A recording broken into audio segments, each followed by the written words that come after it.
If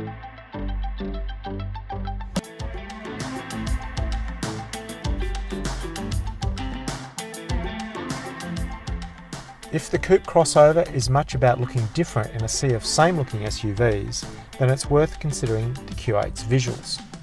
Sure, it's big, wide especially, but it carries off the fastback on a tall body look surprisingly well. There is plenty of room to move in the comfortable and typical Audi high quality interior. The digital controls and instruments are among the best in the business for clarity and ease of use.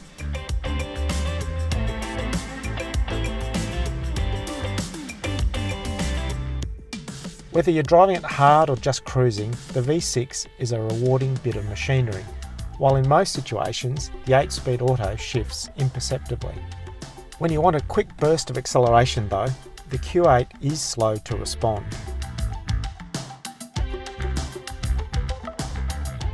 While the Q8 doesn't absorb sharp bumps like potholes very well, for most driving it offers a lush yet controlled ride, especially when the optional air suspension is set to comfort mode.